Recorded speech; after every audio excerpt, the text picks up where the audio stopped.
Hello, my name is Cindy Matalucci, and you're watching The Pulse, where we get the 411 on all the latest and greatest things to do in this amazing city, San Diego. From the newest bars and restaurants to the chicest boutiques, to the gyms and the trainers that are getting the people of this city buff 365 days a year, to the place you want to go to get your spa on. I'm exploring it all for you, and of course, having fun along the way. So come with me while we put our finger on the pulse of San Diego. On today's episode, we're on location at one of North County's hidden gems, Bandy Canyon Ranch. Spanning over 144 acres nestled in the heart of the San Pasqual Valley, Bandy Canyon Ranch has a history that dates back to the 1870s. We take you inside this premier wedding venue and staycation spot and show you all its amenities and splendor.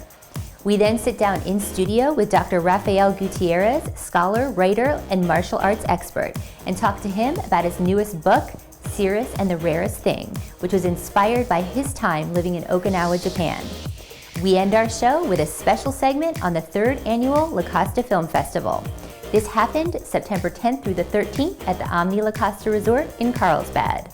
From the Opening Night Sip Savor event to the red carpets, The Pulse got the exclusive coverage and interviews just for you.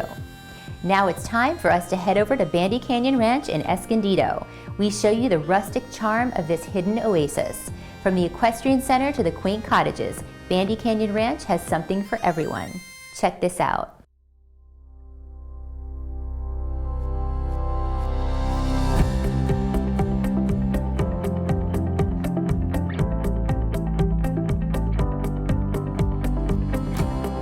I'm Cindy Matalucci with the Pulse of San Diego. We are here at Bandy Canyon Ranch. This place is phenomenal. It's so much history here. You guys are settled on 144 acres in the San Pasqual Valley. Yep.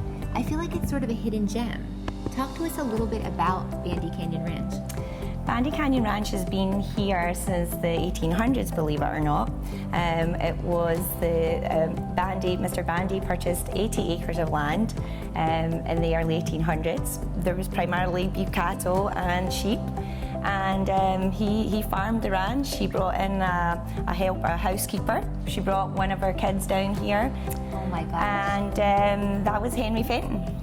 Well, and I heard that Justine Fenton in the 50s, she sold about 3,300 acres to the city of San Diego, which is now the San Diego Wild Animal Park. Which is now the San Diego Wild Animal Park. The San Diego Wild Animal Park is literally a 2-minute drive from our property. But because of the location where we are nestled right in the valley here, a lot of people don't know about us. Well, they need to know about you. Now, absolutely. We are standing in the 1930s style adobe. Correct. This place is gorgeous. Let's talk a little bit about some of the details, because I believe in 2011 you sort of restored everything back to its original splendor. Yes. This was actually the first Weir Brother adobe structure built in San Diego County. And they reclaimed some of the posts at the front entrance from the San Diego Pier, the original San Diego Pier. The adobe bricks are all natural. The adobe bricks are all natural from the land. And that's one thing that we've tried to do to recreate in the restoration, is to use as much of the materials from the land. So all of our water is all from the land. We're not pumping in water from anywhere else. The irrigation to keep our lands looking as pretty as they are all comes from the natural water source that we have here on the property. Well, and the tiling too in here, right? Yeah. The tiling is really this is the original tiling. We have restored it as best we can. It's not perfect. It has its little chips, but it comes with it a lot of history. But it's the rustic charm. It's the rustic charm, yes, and it's certainly not something that we would ever consider ripping up. It really is a hidden gem that a lot of people don't know about. Well, and I want to talk about your amenities here, because you guys have a full equestrian center, you've got this gorgeous pool. I mean, let's talk about what you have here. Yeah, we have a fully functioning equestrian centre, as you mentioned. We've got over 30 stalls for horses. We board, we lease, we part lease. We offer trail rides 4 times a day, 5 days a week. We have lessons for children. We do birthday parties where the kids get to paint the horses. We really have something for everyone out in the area. We also have a big horse called Gilly, a big white horse that the brides do also love, who pulls a Cinderella type carriage. We take you out the property and onto the Bandy Canyon roads and around and back, so you get to experience, see all the orchards that are down the roadside there, just past the dairy farm, past our vineyards and round the property. It really is quite a neat experience. So romantic, and you have everything, all the trees that are like eucalyptus line trees. Yes. In the driveway as well. Yes, we do. The eucalyptus trees are stunning. Well, and let's talk about some of the other things, because you guys really can be a staycation place for people that Yes. just want to escape, or you guys can be, for corporate retreats or, weddings. There's a lot that you offer. So we are primarily a wedding venue at this point. We do host weddings. We can host weddings of, up to 1,000 people if need be, because we have a huge lawn area where we can tent. The actual area that most of our bridal party like to rent is this particular area, the adobe, where it's got the history and the rustic charm that it offers. We can have up to about 300 people in this particular area, and the adobe lodge itself can hold 130, but the pavilion area outside can host 300 plus people out there. But yeah, so we offer that. We also, in here, we've got a number of venues for corporate, the lodge itself, but we also have another building called the Pelican, and it can host 30 to 40 people also. Wow. Yeah. So staycations, we have 13 cabins. They're all individually decorated. And they all have different names. They all have different names, yes, they all have different names. For weddings, the bridal party are offered exclusivity if they take all of the cabins that are here on the ranch, which is really a kind of neat thing for them to have. To escape out here with your friends and family, you have the full property at your leisure with the pool and the hot tub. It really is, it's a hit. Well, and I was going to say, for people that don't know about you, what really sets you apart? I mean, I think it's breathtaking. I've never seen anything like this in San Diego. It's so unique, it's so rustic, it's so charming.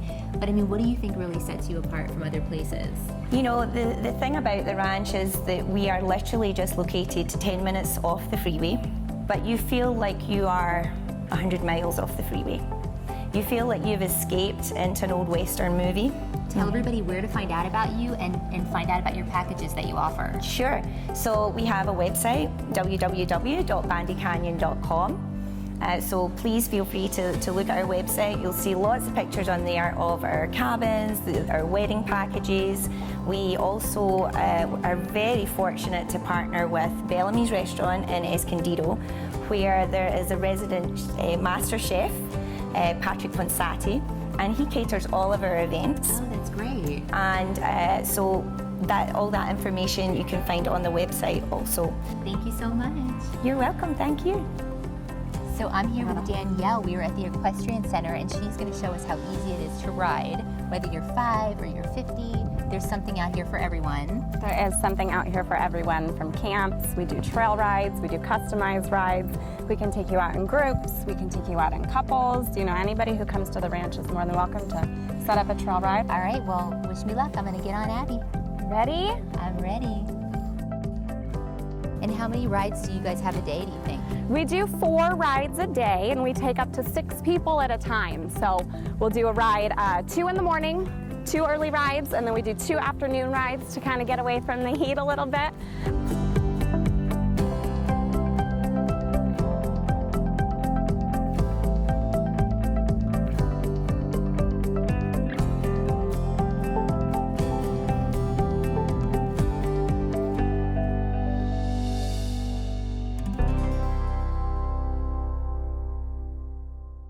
For more information on Bandy Canyon Ranch, you can go to bandycanyon.com.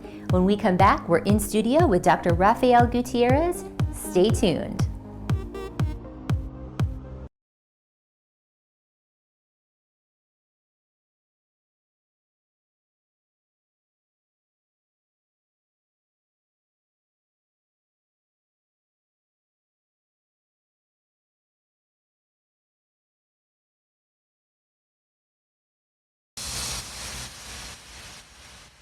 Now we sit down with Dr. Rafael Gutierrez, known as the Karate Doctor, and talk to him about his new book and his karate studio, 3 Coral Dojo.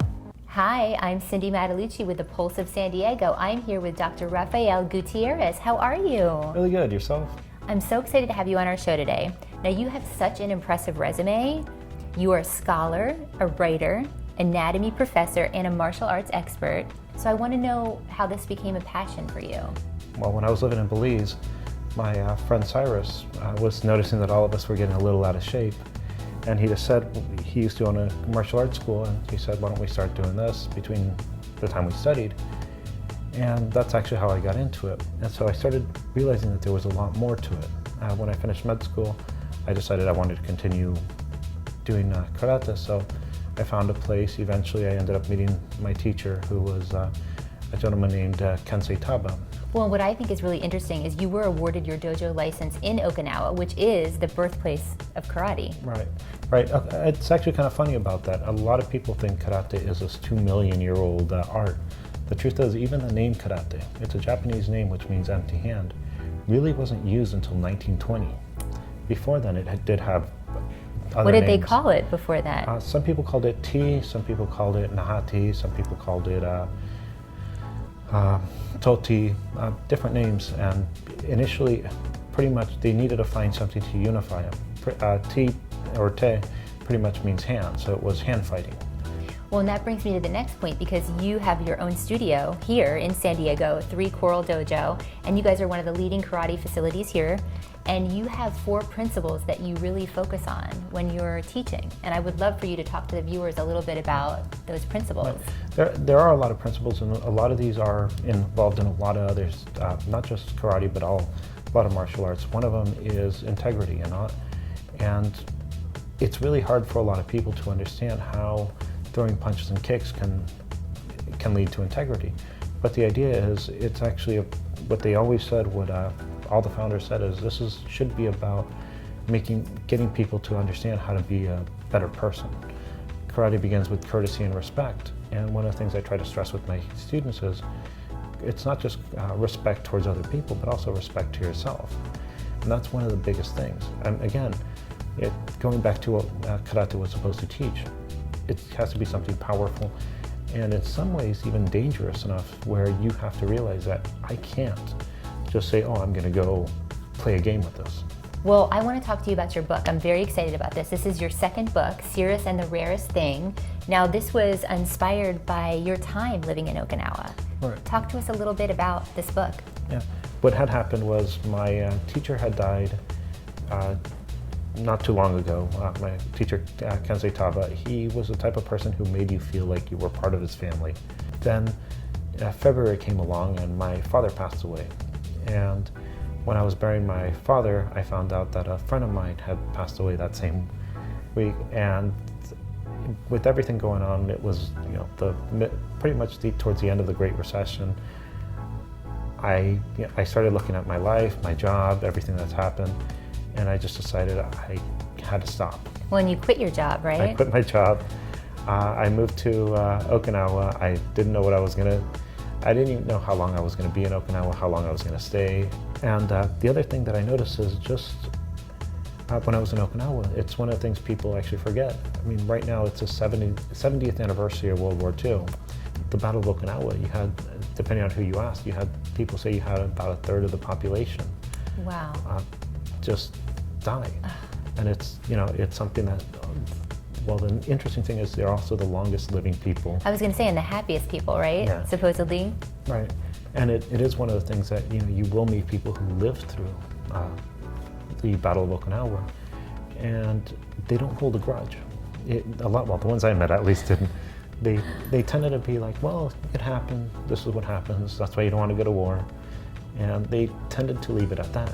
So I did put a lot of that in the book. What do you want your readers to take away from this book? I mean, when they read it, what is it that you want them to pull? There is actually a lot of things. One of the things is a lot of us forget that we have one of the best opportunities to travel anywhere now.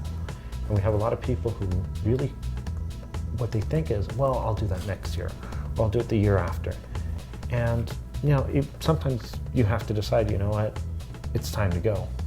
The other thing is, we're all going to age. The question is, how are we going to age? Are we going to be people who are healthy, active, and happy, or are we going to be bedridden? How many of us are stuck indoors so long that we forget, hey, you know, there's a beach waiting for us when we get home? So tell us something that maybe changed you, the lessons that the viewers could take on that you could maybe teach them, you know, in writing this book. Leaving everything, pretty much, forced me to actually have to let go of everything. A lot of times, you know, we get stuck on, well, we got in a fight with someone and we're not going to call, you know, even though we may want to call them because they were good friends, well, you know, I'm not going to call them because we're in a fight and I have to be right. It doesn't matter if I lose more. And that's actually one of the big things I actually got, was sometimes we just have to let go. Well, I love that. Well, tell everybody where to find out about you, follow you, learn about your dojo, and get a copy of your book. Right. The website I have is karatedr.com, so Karate Doctor. And the book is available on Amazon.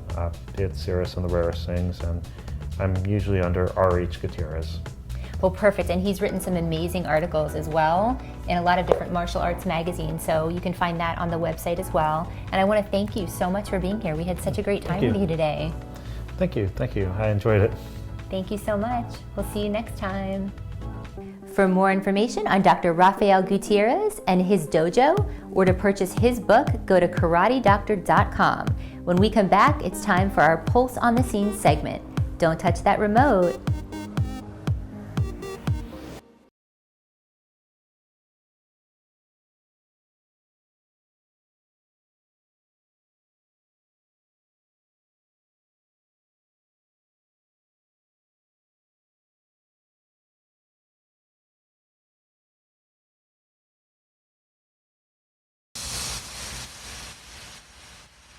Now it's time for our Pulse on the Scene segment, where we take you inside the best events in San Diego.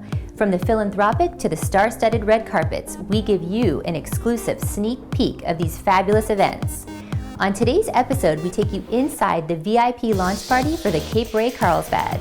This event was to showcase the new Cape Ray rebrand, which has an authentic new take on the Hilton Hotel experience. We show you their gorgeous hotel and restaurant Chandler's. Check this out.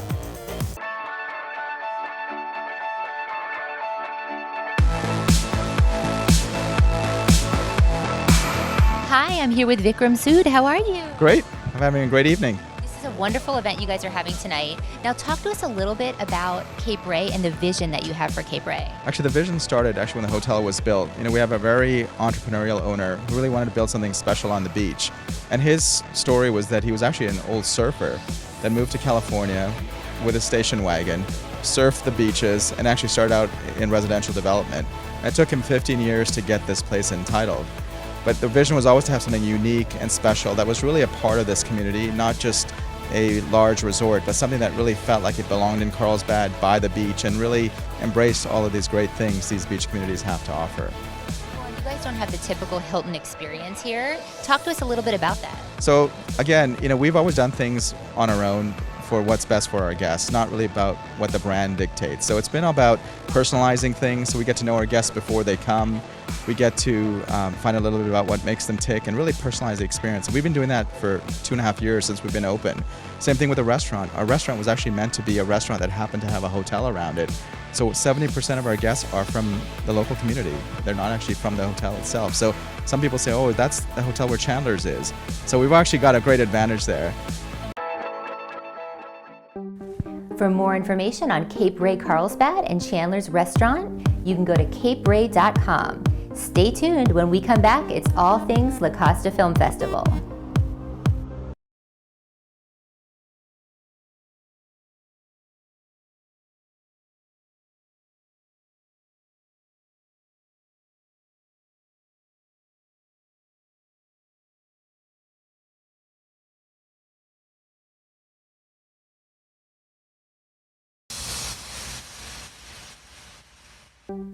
Welcome back to The Pulse.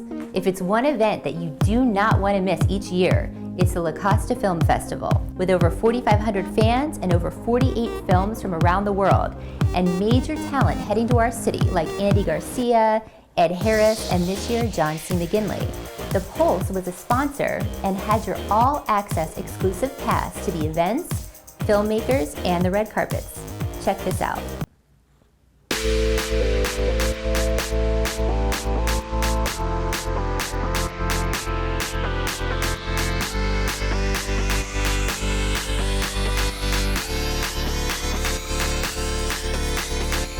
We're at the 3rd Annual La Costa Film Festival. We're on the red carpet for All in Time, and tonight we're going to take you inside. Are you ready? Let's do it.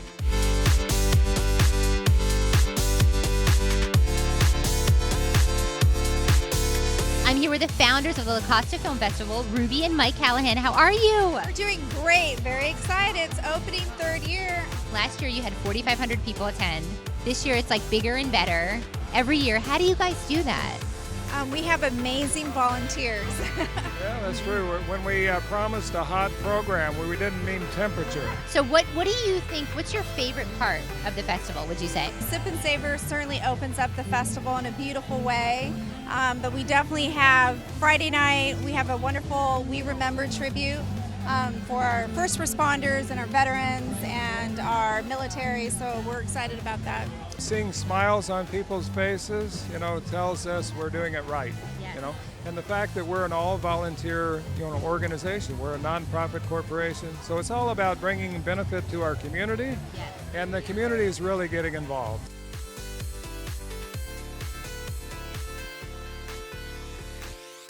I'm here with the fabulous Lynn Cohen. How are you? I'm terrific. I'm so happy to be here. Well, and I heard that Chris wrote this role for you. Yes, You guys worked together in Eavesdrop. This Yes, is the we second did. project. Yes, it is. Tell us a little bit about this project for you.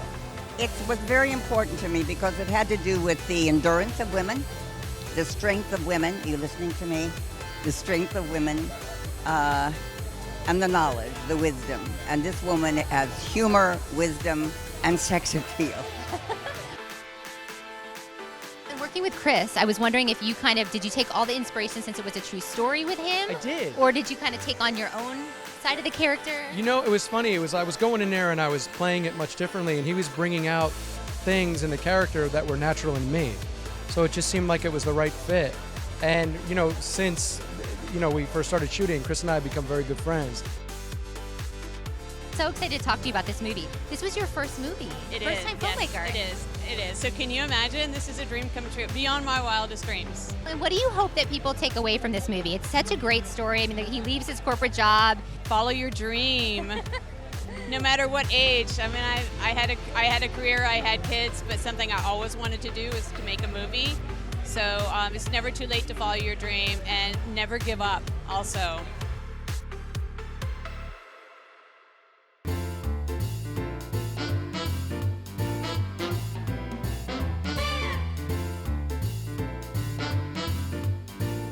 We're here in the Filmmakers Lounge at La Costa Film Festival. Tune in, stick with us, and I'll see you in a little bit. So I want to get your input. How exciting is it for you to be here? We have a very nice film that represents our community, and getting to meet a lot of folks that are in the industry. I know it's really, this story is, it really, your heartstrings, it pulls on everything.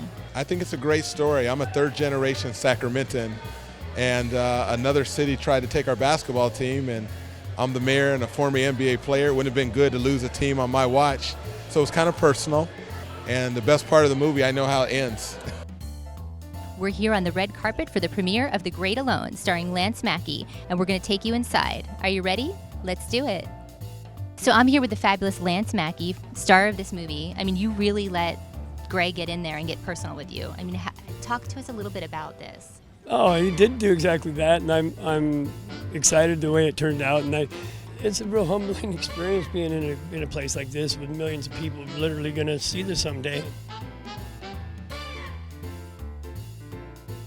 Talk to us a little bit about the film, the inspiration behind it, and writing and editing and putting this together. Absolutely. So I'm the executive producer, and Ed here was a producer and also editor on the film. And at its heart, this is really a father-son story. And I think that everybody can just relate to that time in your life where you really want to learn from your parents, right? It often takes a little maturity to kind of get there, but you really want to ask those questions that you've always wanted to know. So talk to us a little bit about why you got involved in the festival. Well, it's actually my personal first year, and I heard nothing but great things about it from last year. I heard we were one of the favorites, so there's no way I could not be a part of it. Well, and PF Chang's, I mean, you guys are a staple. How long have you guys been around? It's been we've been around for about 23 years now, and here in Carlsbad, this is our 7th year.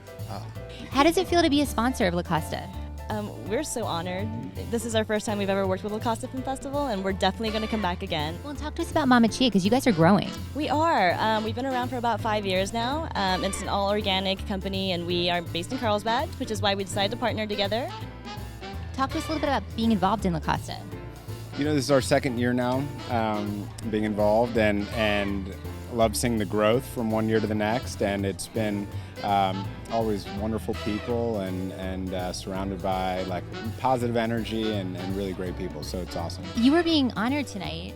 You've been in over 60 films. I'm such a fan. Is there anything in the last decade or in the last few decades for you that stands out with your career? I would say 2 years ago I got to play Dave Moss on Broadway in Glengarry Glen Ross with Al Pacino and Bobby Cannavale and Richard Schiff. And so when that happened, it was the most exciting thing I've ever done. Mike Tolan, how are you? Great, so fun to be here. Oh my God, I love that you're involved every year. This is so exciting. You bring the best stuff to the film festival. We love it. The first year, that was sort of like, pre-season. Now it's getting bigger and better, right? Watching it grow, watching more excitement. Keep doing it. And the real pitch I want to talk about, that's new this year. How exciting was that? I think it was probably nerve-wracking for the pitchers. Everything's such a long shot and the process is so hard. Yeah. But they were great. They were passionate. They were enthusiastic. They were original. I can't wait to announce the winner. It's somebody I'm really excited about.